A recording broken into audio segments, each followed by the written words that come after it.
Okay, let's move on to topic 2, which is GWSN, The Park in the Night Part 2 review, which Andrew will be leading. All right, we're going into...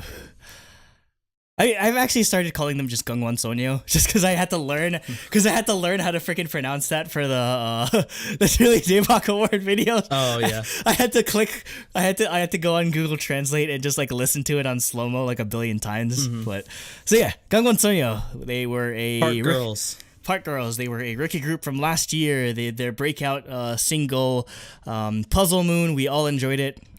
So let's get into our thoughts on Park in the Night Part 2, starting off with the actual single of the album entitled Pinky Star, Run. So you know how I said I enjoyed like their previous one? Mm-hmm. Oh boy, here we go. How do I explain this in this one? How do I put this in the nicest way? Pinky Star. No. It just feels like...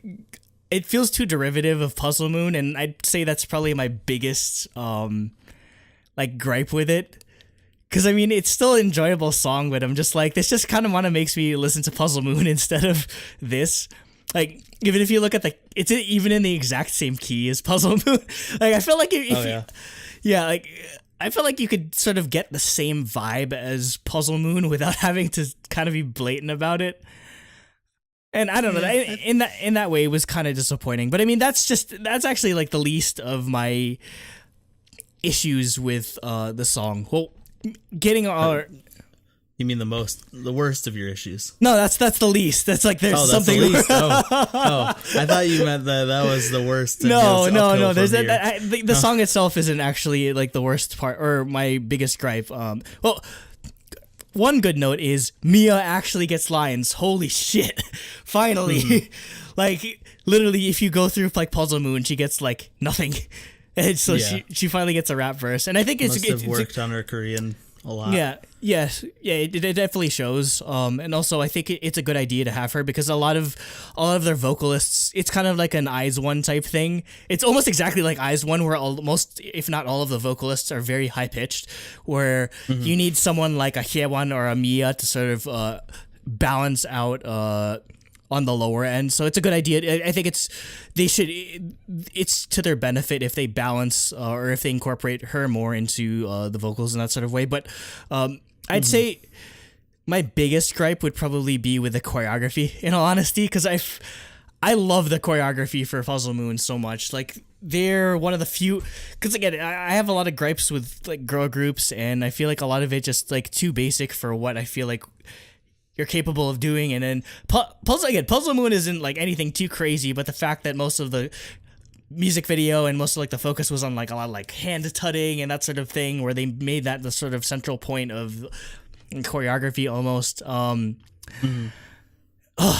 This one, like the chorus is like the point choreography, I feel like it doesn't even compare. It feels like such a step back. Like there's a cool dance break towards the end, like where it's literally just an instrumental, but I don't know. I feel like it's the choreography that actually killed the song for me. Just I feel like you can make, if you're making like these cool like dance electronic songs, I feel like the choreography has to match to it. And in that degree, it didn't, unfortunately. For me, I'm still on the high of part 1, and I loved it. I thought like there's a really cool like bell part throughout the song in the instrumentals that I liked. And I think they're continuing the trend, like you said, it is very derivative, but they're continuing this trend of having like a girl group vocal song on top of like really interesting instrumentals instead of just standard girl group vocal instrumentals. It has another house drop. It has a trap verse that's like straight out of Momoland's playbook at this point, but I think it fits well. And I just think their vocals match like really well with these instrumentals, despite being how complex they are, or like, I don't know, they're not complex, but like how interesting they are, I guess is the best word. I liked the like cute talking part mixed with the house drop, and then adding, I thought it was interesting, or like I liked it because there's like this cute, more talking-ish, they're not really singing with the house drop, but then as it goes on, it adds more EDM, but it adds more singing. And so like the song just builds and mixes up parts really well, I thought. I thought the rap line's fantastic in the song. Like you said, Mia got lines. I thought she did really well. Finally. And I really like the retro style of the music video. It's very like Orange Caramel style, like weird. There's like multiple copies of them like all over the place, and they're just like doing weird things. Definitely like stood out to me in that way. But yeah, like you said, I agree that the choreo is like pretty standard, and it didn't really stand out very well. But like you said, the dance break was really good. So yeah, overall, I liked it a lot. I don't think it's better than Puzzle Moon, but I did like it a lot still. Next up, we have Talk Talk, in parentheses, thousands of stars, thousands of dreams. Yeah, that wasn't on the iTunes. I know. So. Why is it supposed to be like an acronym or something? Because that'd be TAWS Todd, not Talk Talk. I don't get it. I think the song is Talk Talk, and then in Korean it's those words. Oh, okay, that makes sense. So they just translated the Korean. Okay, but in iTunes they usually cut out all the Korean, so that part isn't even there. So. I think just as a general sort of thing with this album, I feel like the album tracks are definitely the saving grace of this. I feel like Pinky Star might have been the worst song on this album because I enjoyed all of them. And one thing I do enjoy about it is because a lot of their album tracks definitely feel like they're going along the lines of groups like Red Velvet or Luna when it comes to their album tracks. So I definitely feel a lot of that on this. 100%. Like they've got like the whole like R&B future bass thing going. Like there's even like some sexy sax, which is always good.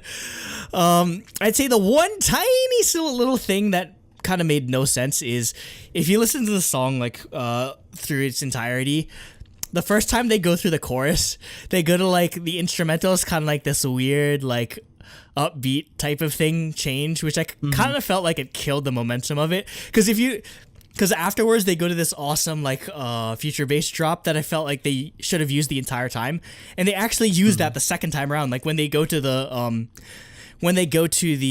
second time they go through the chorus, they literally just use that future bass thing. Because I feel like what kind of like makes it feel weird is because it kind of just that part is almost double time in a way, like where just like it's like 1, 2, 3, 4, whereas just like the rest of it's just like super chill and it kind of just picks up for no reason. I felt like they should have just stuck with one or the other, but I mean, regardless, I still love this song because I'm 100% all for girl groups doing more future bass like this, and I think that's what my attraction to GWSN is that they're all the stuff that they do on their album tracks is always weird and like unique, especially for girl groups. So that's definitely one of the saving graces when it comes to this album.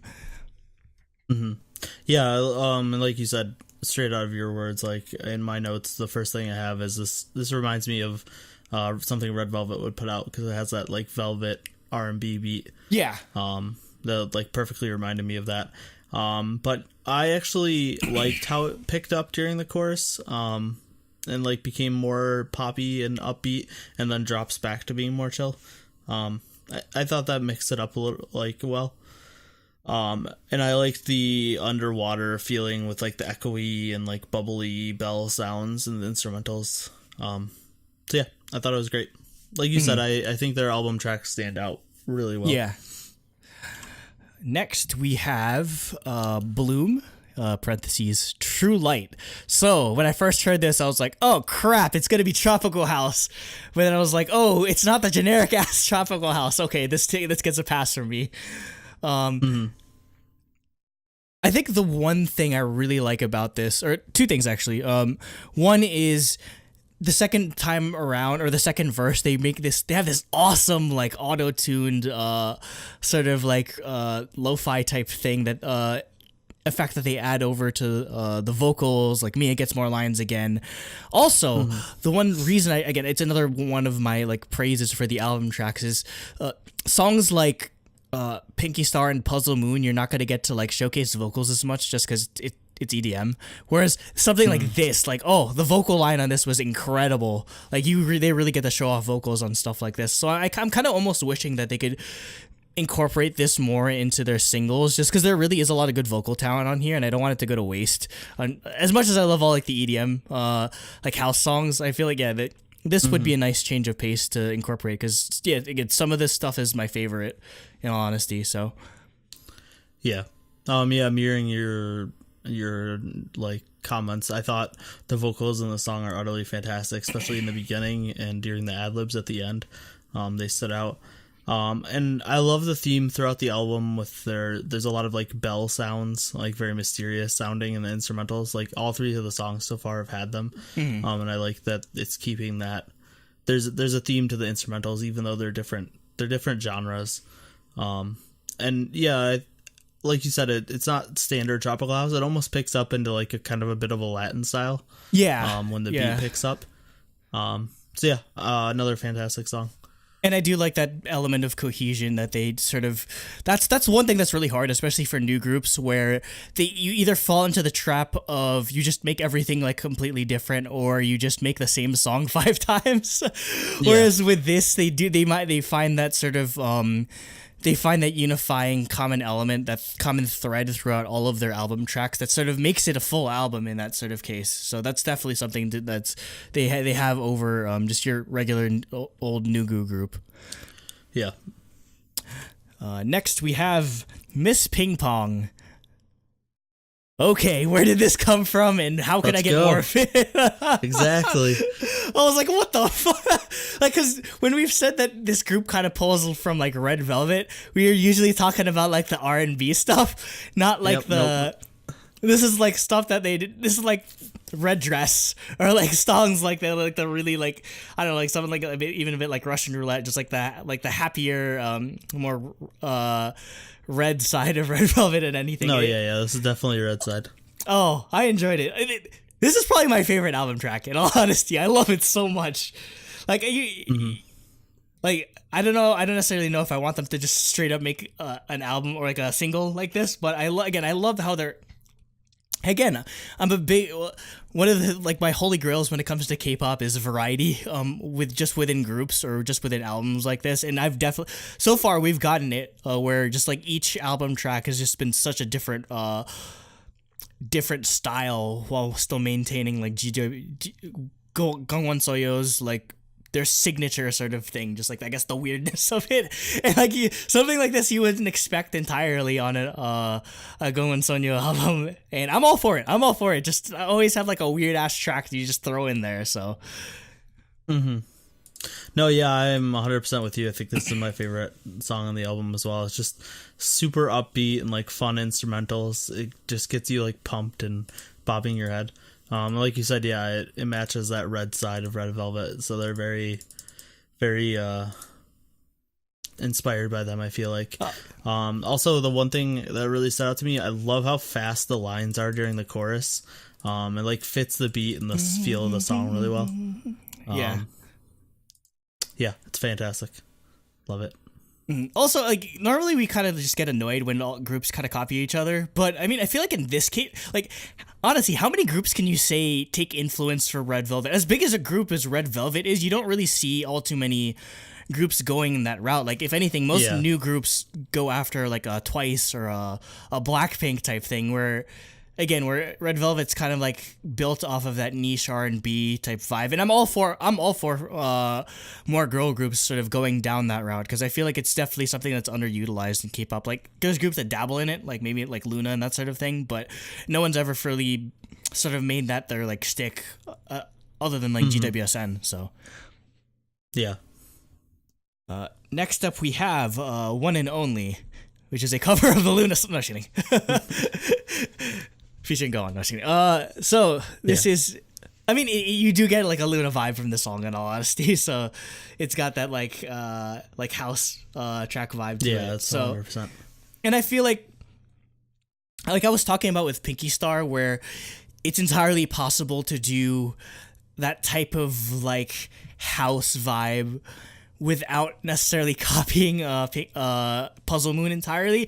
I felt like this is like this is the personification of that, where I feel like this song could have I've made a better representation of the style than Pinky Star did. In all honesty, I would have been all in favor of making this the single, just because I felt like it again, it's that balance that I was looking for between having like these awesome like EDM house songs while still getting to showcase their vocals. And again, they definitely get to showcase their vocals on this a lot. So that's definitely something that I feel like they should incorporate a lot more of into their singles. So this should be the blueprint definitely for how they sort of blend the album tracks and the singles in the future. Yeah. No, yeah, I thought this was fantastic. This piano based like deep house with like some tropical house mix in. So obviously I'm gonna love it because I love house music, especially deep and tropical house. Yeah, the song, like you said, I thought this was a good follow up to Puzzle Moon, and I loved it. The one thing that stood out, I thought like the repetitive like ooh ooh part during the chorus, is actually like really catchy. I know a lot of times when songs do stuff like that, it can get annoying. But I thought for this song it worked really well. Mm-hmm.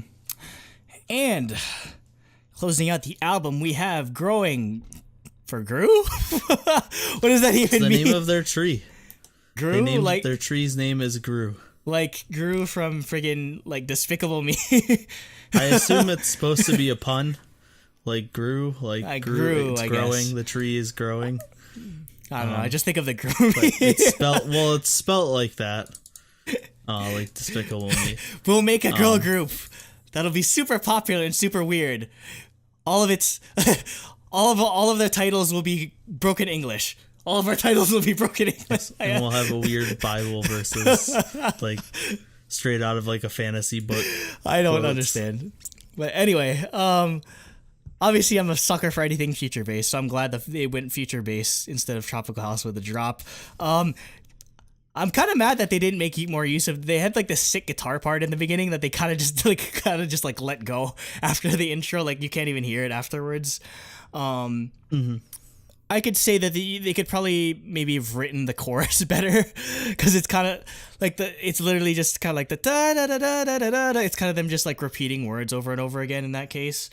But it's the big redeeming factor for me for this song is towards the end they make use of this awesome just like lower pitched lo-fi type thing vocal effect, because the thing is I feel like girl groups are so afraid of using that lower pitched sound effect, because most girl groups it's always higher. Like it's like, I mean, you have stuff like on the extremes like with Luna where it's literally just like a butterfly, like all the way, like super high, as high as possible. Where like I feel like girl groups should make way more use of this, if anything, and it especially girl groups like Luna or whatever, or like 공원소녀, where they're literally just making feature based. Where literally you see this in all feature based songs, especially. So I don't think that they should stray away from it just because, like female singers have naturally higher pitched voices. So that's a really like good attention to detail that I want to see them incorporate in the future. Yeah. It's Tropical House, so I love it. I thought the rap verse in the song is insanely good. And it kind of just came out of nowhere, but I think like this and the rap in Pinky Star like stood out, and I think this group just overall has tons of talent, like everywhere. Their vocal line's really good. Like we saw it less so in this album, but with Puzzle Moon, like their choreography is really good and their dancing is really good. And then this album has songs that just show their rap line is really good too. So just overall this group I think is really talented, and people definitely need to keep an eye out for them. All right, now on to scores. This is probably one of the weirdest scores I've ever given, just because it's going to seem low for how much I actually ended up enjoying it, but I feel like it's the reason why I split up single and album into their own sort of things, because I feel like in context it makes more sense. So, the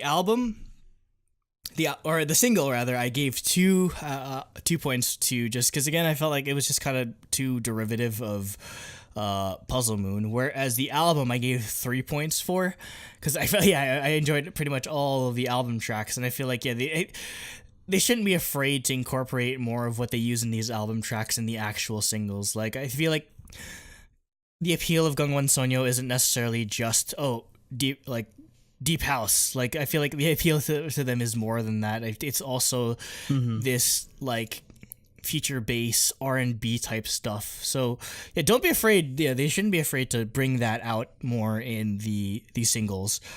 Concept is where I really get critical for. So yeah, I gave the concept a 1.5 out of 3 points, just because again, the choreography and the music video itself kind of just didn't like it wasn't anything too special either. Yeah, I expect more out of their. I mean, you don't have to like do anything super crazy. Like, you don't have to like collaborate with like a super famous like choreographer or whatever. But I feel like, especially with the sort of like plan of attack that they're going with these like EDM house type songs, you got to have a more interesting choreography than just how stationary they were with this. So hopefully we'll get something else from them in the future. Hopefully it'll have a more interesting choreography that isn't just in like one dance break that lasts for like 20 seconds. So adding that up, that's a total of 6.5 out of 10. And again, like my scores are usually a lot lower than everyone else's, so that's still a pretty good score for me. Like, if I really hated something, it'd be in like the 3 or the 4 range, just like I did with like ITZY or whatever. So how dare you? ITZY is fantastic. I literally watched every live stage of Dala Dala. I love that song. And I wasn't here to defend it. But for GWSN, I actually, like, to preface this, I think they're probably my favorite of the Nugu girl groups right now. Like, putting them up against like Nature and Cherry Bullet and like ITZY? Those groups, I think. Huh? Not ITZY isn't Nugu. They're like big three. They've won already. Okay, you mean like actual I mean, Nugu. Yeah, like girl groups that don't have a ton of fans that are from the last couple of years that are actually Nugu. So like Nature, Cherry Bullet. What was that group that put out the song recently that sounded like Momoland? Can't remember their name. Came out last month. Can't remember their name, but I'll look it up. I'll go keep was it Saturday? Saturday. Like those Dream groups, Note. Like Dream Note, exactly. I think GWSN is easily by far like my favorite of those groups. They're definitely the most refined. Best music, easily. But with that being said, I didn't give it a 10, but I gave it close. I gave it a 7 out of 7 for music. I loved all the songs on the album. I don't think it's as good as the first album, but I still think it's like fantastic. But I did like the music video a lot, and I liked the dance break. But like you said, the choreography was just not as interesting as it should have been. But I was a little generous, so I gave him a 2.5 for concept. So I gave it a 9.5 overall. Because really, my only negative is that the like chorus choreography is just a little too boring, like you said. But the dance break like made up for it for me, so they didn't lose out too many points. So 9.5 for me. You want to do Cooper's first? Sure. So Cooper says, GWSN, haven't really connected with me yet, even though I loved their debut and this album too. I love the music, but something about their aesthetics sits wrong with me. The MV is really well made and the choreo is really good. What the hell are you talking about, Cooper? I pretty much love every song on the album. Favorites are Pinky Star, TikTok, and Miss Ping Pong. Also, all their song titles are slightly creepy or just too long. Anyway, this is another great album. The production is on point as always. And he gave it a 9 despite saying he doesn't really connect with the group. I don't understand, but okay. What did you drop points for? Because he liked the choreo. 6.5 out of 7 and 2.5 out of 3. So yeah, nothing was perfect. So yeah. What did Jacob give it? Jacob said, once again, GWSN pleases with their style of music, which implies a very busy soundstage populated with lots of different types of sounds, such as pops, stings, claps, etc. I think that's the thing that appeals the most to me about their sound, is the type of instrumentation they use. At the moment, at least, it's very fresh for me. Overall, this album reminds me a lot of Red Velvet's The Red Era, with lots of elements that would feel familiar on an FX album. Every song is super groovy and is worth your time to listen to, in my opinion. GWSN is definitely one of the more promising rookie girl groups to keep an eye out for. Nobody else at the moment is really tackling the sound they're going for the way they do. And he gave it a 6.5 out of 7 for music and a 2 out of 3 for concept, so an 8.5 out of 10. So doing the math and crunching all the numbers, 9.5. It's like an 8.375 rounds up to an 8.5. That's rough. I guess that's a pretty good place to put it. So I mean, for as low as I gave the score, I feel like most of my gripe was with Pinky Star being kind of like a rehash, and mostly the choreography that kind of just makes me not enjoy the song at all. So otherwise, yeah, like their music's still like some of the most unique stuff out there. So if you're a big Red Velvet fan or a Luna fan and you're looking for more stuff that's not your standard like Twice or Blackpink type song, definitely look more into GWS, and I think there'll be something there for you. So what were your thoughts on The Park in the Night Part 2? Did you enjoy Pinky Star? Did you love the choreography? Do you think Mia should just get an entire song where it's just her singing Green Korean? Oh, probably not. Especially because she's a rapper. So yeah. Hey. Singing in Korean might be pushing it a little too much. But she does deserve more lines. But I'm pretty standard when it comes to my bias. I think my bias is An or On or however you're supposed to pronounce it. So Young is mine, the main vocalist. Because I love Anne's hair in Puzzle Moon. Also, like her rap lines are awesome. Also, she's like the focus of like the touring choreography a lot of the time. So, let us know your thoughts in the comments below. So the beat's very repetitive, but it's really intricate. So that makes up for it. Like there was almost no change up in it, but the beat itself is so intricate that it really stood out to me. I thought the synth line is really chill and sparse. Like it matches the empty.